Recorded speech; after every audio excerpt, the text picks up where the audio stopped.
अस्सलाम वालेकुम sir. Sir हम 2 क्लास से, हमारा नाम शेख अरमान है। सर हमारा सवाल ये था कि ये 4 इमाम क्या रहते सर, मतलब कि कोई मौलाना बोलते हैं हम ये इमाम को मानते हैं, ये इमाम को मानते हैं, इस मतलब कि 4 इमाम है कौन सर? वालेकुम सलाम व रहमतुल्लाहि व बरकातुहू। सवाल ये है कि 4 इमाम क्या होते हैं। जैसे उन्होंने कहा कि कुछ लोग बोलते हैं कि हम फला इमाम को मानते हैं, हम फला को नहीं मानते हैं।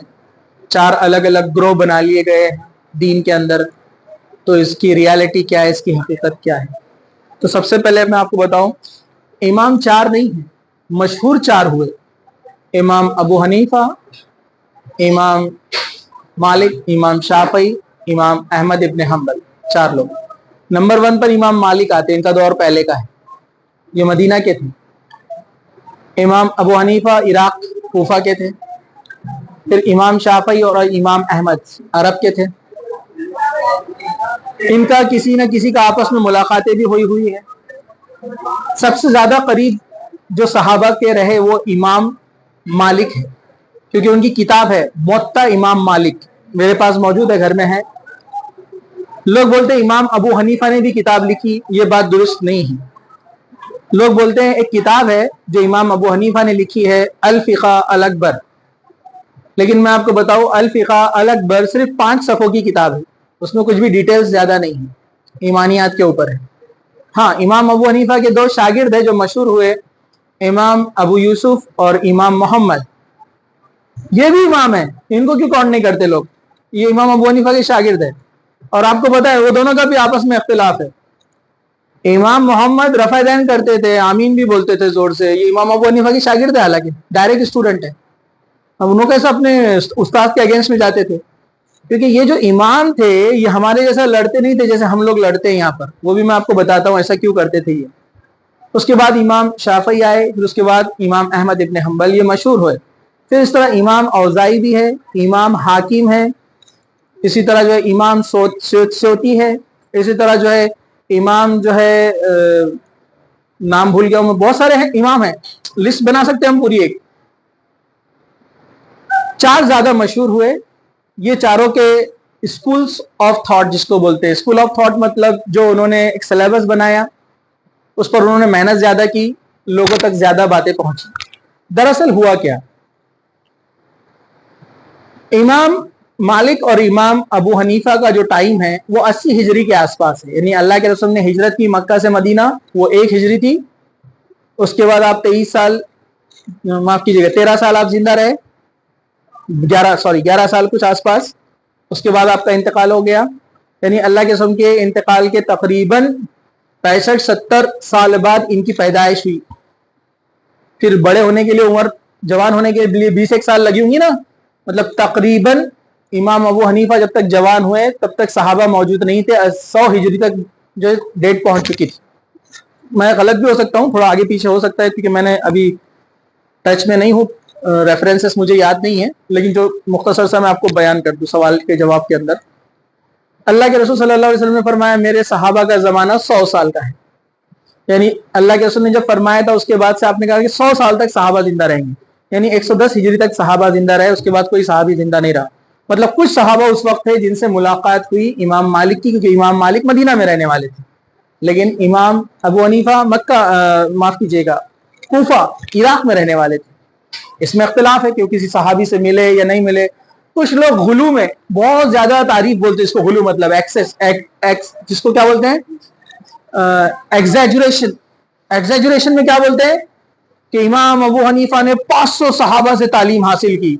कहाँ का वो 500 के नाम क्या है बताओ, नहीं मालूम, बस बोल देते हैं। तो ऐसा नहीं करना चाहिए।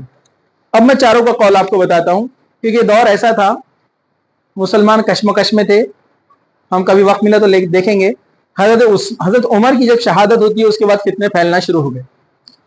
अल्लाह के रसूल ने फरमाया था कि उमर फितनों का कुफल है, लॉक।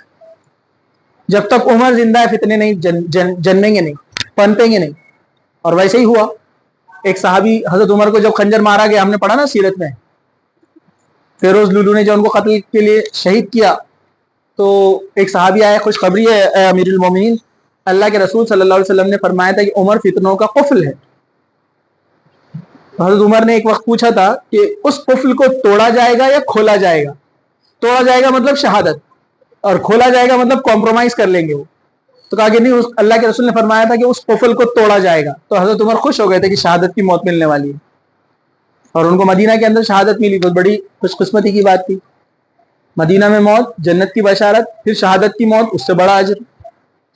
اس کے بعد فتنے پھیلنا شروع ہوئے, حالات بد سے بدتر بن گئے, حدیثوں کو ایک جگہ جمع کرنا مشکل ہو گیا, پولیٹیکل ایشوز بڑھ گئے, لڑائیاں ہر جگہ شروع ہو گئی. حضرت عثمان کی شہادت, پھر حضرت علی کی شہادت, پھر اس کے بعد واقعہ کربلا. پورے مسلمان ڈسٹرب تھے, ڈسٹریکٹ تھے پورے.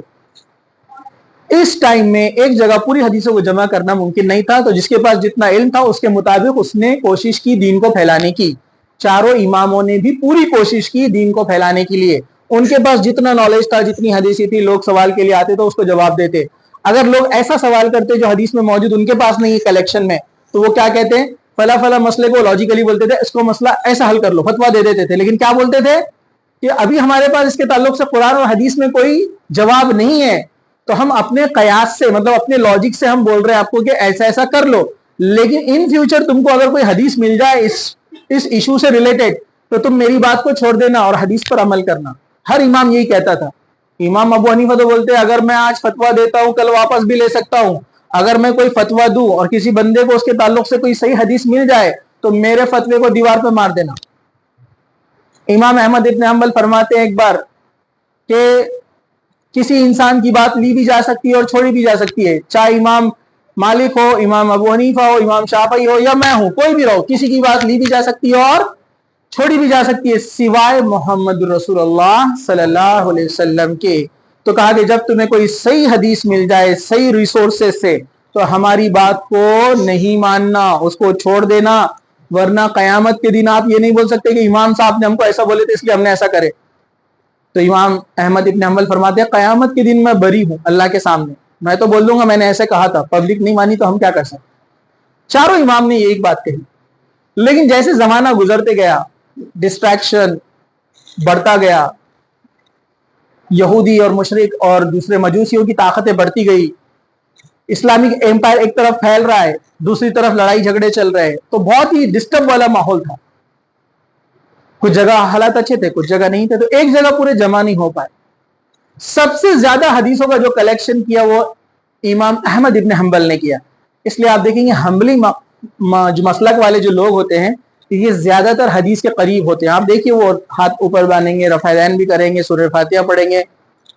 اور خاص بات ہے, حنفی مسلک کو چھوڑ کر, میں برائی نہیں کر رہا ہوں, حنفی مسلک کو چھوڑ کر مالکی, شافعی اور کون, مالکی, شافعی اور حنبلی, یہ تینوں کے اندر میں نے کچھ چیزیں دیکھی کہ جب کوئی صحیح حدیث آ جاتی ہے نا تو یہ نہیں بولتے کہ ہمارے امام ایسا بولتے, وہ حدیث کو مان لیتے, ایکسپٹ کر لیتے. اب کچھ ہوں گے ان میں بھی کٹر کے نہیں مانیں گے ہم, لیکن زیادہ تر ایسے ہے کہ جب صحیح حدیث آتی تو وہ اپنی امام کی بات کو چھوڑ دیتے ہیں. لیکن حنفی حضرات بولتے ہیں کہ نہ ہے, قرآن آؤ یا حدیث آؤ, ہمارے امام صاحب نے ایسا بولے ہم ایسا ہی کریں گے. حالانکہ امام ابو حنیفہ نے بھی ایسا نہیں بولے. کیوں؟ ان کی کتاب ہی نہیں ہے کوئی. میں تو بولتا ہوں کون سی کتابیں لا کر بتاؤ ان کی, کیونکہ امام ابو حنیفہ کو, کیونکہ ایک تقوی والے انسان تھے امام ابو حنیفہ, ایک متقی انسان تھے, اور یہ کمپرومائز نہیں کرتے تھے دین کے معاملے میں. لوگوں نے ان کو بدنام بہت زیادہ کیا, یہ بہت نیک تھے. وقت کے حاکم نے ان کو کہا کہ آپ گورنمنٹ مفتی بن جاؤ, گورنمنٹ کو جوائن کرو اور ہمارے حساب سے فتوے دینا. امام ابو حنیفہ بولے ایسا تو ہرگز نہیں ہو سکتا. تو امام ابو حنیفہ کو جیل میں ڈال دیا گیا اور ان کو زہر دے کر شہید کر دیا گیا. لیکن انہوں نے جھکے نہیں لوگوں کے سامنے, تاکہ فتوے ہم دین کے مطابق دیں گے, قرآن حدیث کے مطابق دیں گے, بادشاہ کے حساب سے نہیں دیں گے. اس لیے وہ کوئی کتاب لکھ نہیں پائے. ان کے شاگردوں نے لکھی کتاب, امام ابو یوسف, امام محمد, وہ بھی اویلیبل ہے, میں آپ کو بتا سکتا ہوں. اس میں رفع یدین کا ذکر ہے, اس میں آمین کہنے کا ذکر ہے, سینے پہ ہاتھ باندھنے کا ذکر ہے. تو یہ باتیں چھپائی جاتی ہیں. کیوں چھپائی جاتی ہے؟ چھپانے والوں سے پوچھنا چاہیے آپ نے. تو امام ابو حنیفہ کی کوئی کتاب نہیں ہے. امام مالک کی موطا امام مالک ہے, اس میں بھی تقریباً حدیث صحیح ہے اور کچھ ضعیف بھی ہے, میرے پاس ہے کتاب. امام شافعی کی بھی کچھ فتاوے موجود ہیں. امام احمد ابن حنبل نے سب سے زیادہ حدیثوں کو کلیکٹ کیا, لیکن اس میں ضعیف بھی تھے کچھ. اس کے بعد امام بخاری آئے, اللہ تعالیٰ نے جن کو بہت ایکسٹرا صلاحیتیں دے رکھی تھی, بہت زیادہ علم, मेमोरी बहुत शार्प थी, बहुत तेज। कभी मैं आपको बताऊंगा इनका एग्जाम्पल।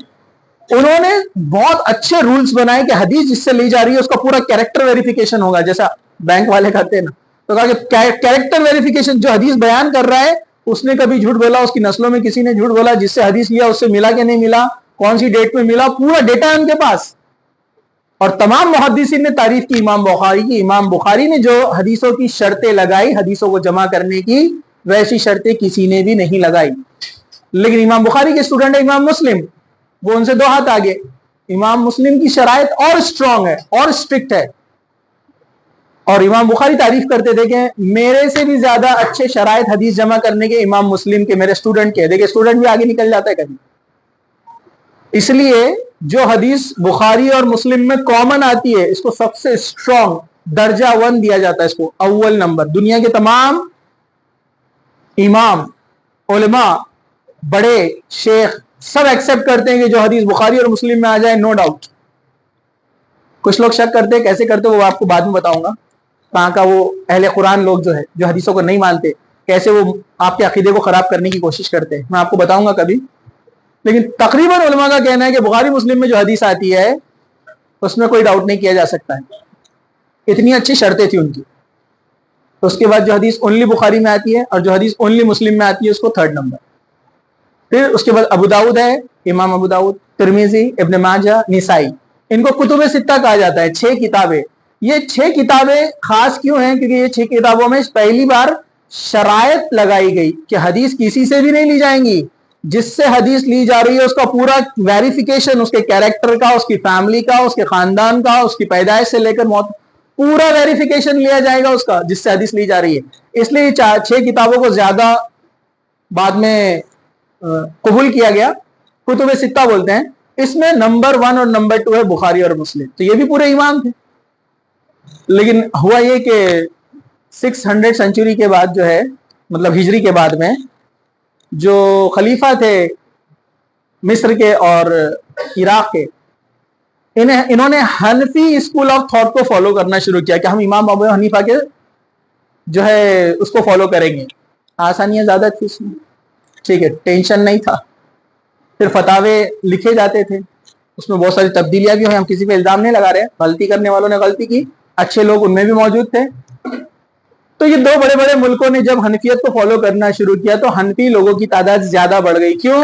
क्योंकि दोनों गवर्नमेंट ने ऐलान किया कि जो हनफी मसलक हनफी स्कूल से पढ़ेगा उसको स्टाइपेंड दिया जाएगा, पैसा दिया जाएगा, जिससे उनकी तादाद फिर बढ़ने लगी। बुरी बात भी नहीं है उनकी तादाद बढ़ी, तो हम बुरा नहीं बोल रहे उसको, लेकिन हनफी है आप, ठीक है, लेकिन आप कुरान हदीस को प्रायोरिटी दीजिए, बस हम यही चाहते हैं। जैसे आप देखेंगे जो मदीना और मक्का में शाफई और हमली होते हैं, बोलते अपने को शाफई और हमली, लेकिन कुरान और हदीस जब आ जाए तो वो अपने मसलक की बात को छोड़कर हदीस को फॉलो करते हैं। तो इस तरह ये मसलक बने। एक बच्चे ने सवाल किया, सर जब चारों अल्लाह के रसूल को फॉलो करते हैं तो हम तो किसी को भी फॉलो कर सकते हैं ना? मैंने कहा बेटे, अगर एक गोडाउन से चारों दुकानों में सामान आ रहा है, क्यों ना अपन डायरेक्ट गोडाउन से लेंगे? पहले गोडाउन का एड्रेस नहीं मालूम था अपने को, बराबर है कि नहीं है? क्योंकि जितने स्टेप्स क्रॉस होते हैं मिलावट के चांसेस बढ़ते जाते हैं। तो लोग बोलते हैं इसकी क्या गारंटी है जो इमाम बुखारी ने हदीसें जमा की उसमें मिलावट नहीं है? उन्होंने अपनी हद दर्जे मैक्सिमम कोशिश की कि जिससे हदीस ली जाएंगी उसका पूरा वेरिफिकेशन किया जाएगा। बहुत सख्त कंडीशंस थी, बकिया इमामों ने वो नहीं किया था। क्यों नहीं किया था?